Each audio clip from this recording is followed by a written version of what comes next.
cares at nothing.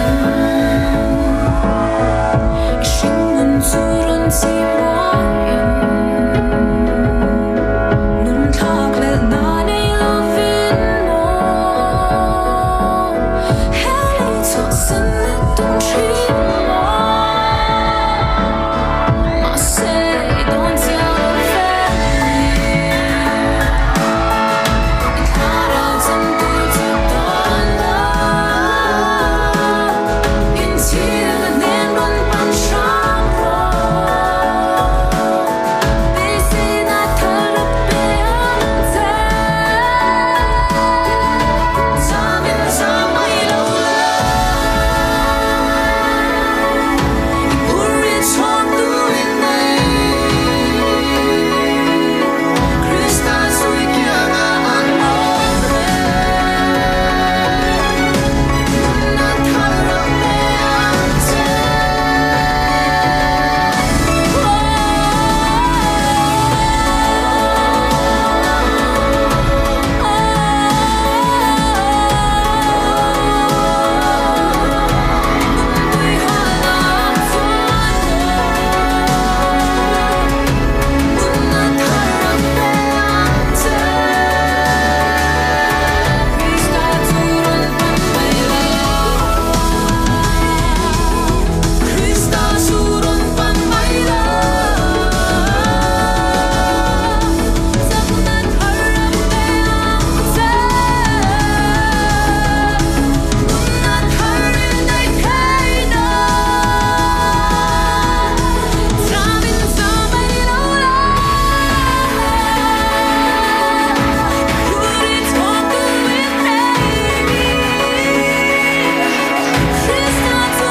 Arupui le pe khop mai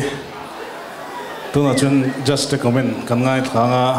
mami tire ma safatan St. Mary's Parish te in lam thiam khop mai in hu noma stage a hian worship den sin kan lam ani chuan dedication le expression hi alana anga ti turani chu chu ka soi duwa expression le a dedication le a sincerity kha kha zong zong kha aron express am midang khan in thiam lo ka ti na ni lawin I khatiang ang khan lam turnya amha a solo in ti po kha a thalu tuka a mu noma I a movement zong zong kha in ron bring out a kha kha introduction atan hu nom ka tia chuanin in group hi or in branch hi I drama in telpon a tha ka ti le em na chu a drama concentrate lo khan a drama tanga alarm transition kha movement a om veka kha khanin I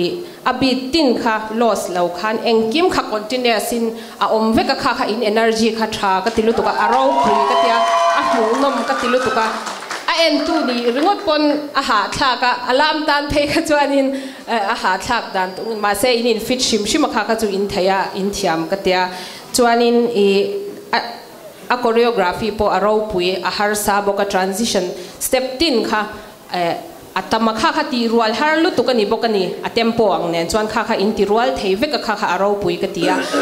a professional a world class ka ti boka chuanin headline la nanga in ti kha a second count ang zela adotami in ron continue le kha kha khang te kha thil ti rual har lu tu kanya kha kha amoi ka ti boka chuanin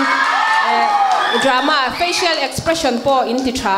chuan ni china in lam nen khan a style dang lam maka kha kha hetiang competition a chuan ni china a ma sa lam te ang tho khan hetiang competition a chuan ron bring out tu na voi ni lam na chance kan nei chuan style shan shan kha tu na contemporary form in manga ni ching khan Broadway jazz khan manga kham kha thil in ang lo thlap pahni ania kha khanal takin professional takin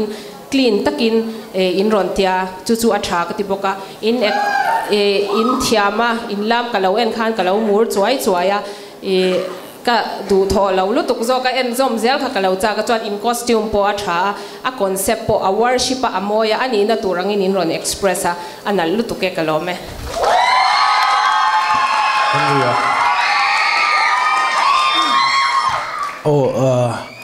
atop na ber ani to boka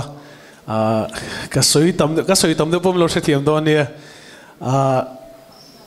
zanin hian ka in chhir lo khop mai ka ti antina na kan lo soi tong in veng chan chana ta kan kal ko la kan lo ja shi ve to fo zanin abi hian ka in chhir lo le zol chan chu ka mu ngai lo ka mu na salu tu ka so ni na zanin bi ka khan enge no se thimula ke emotional do le ka zani en chan chu 2008 kan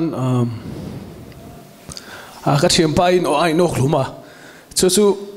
tu na khan in represent a thak ati kha chan tun lai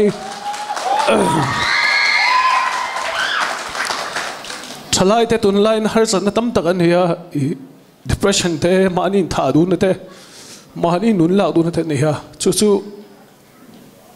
chalai tak tak hi in lo la tam si le enge ni pathian ta na in theitok in chuan kha a thak atia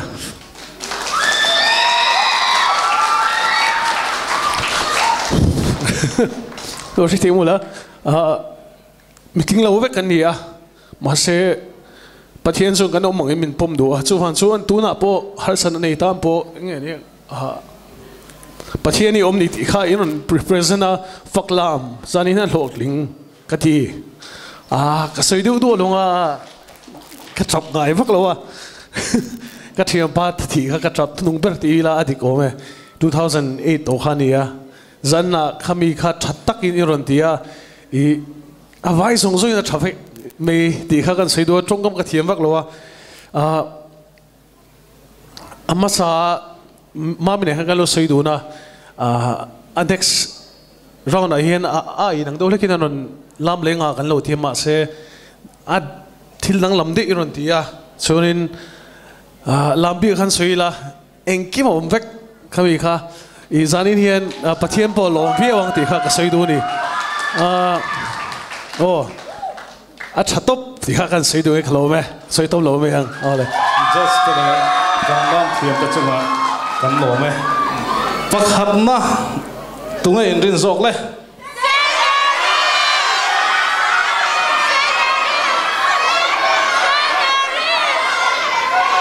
pakhat na chu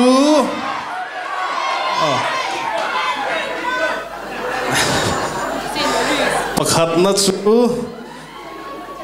St. Mary's Parish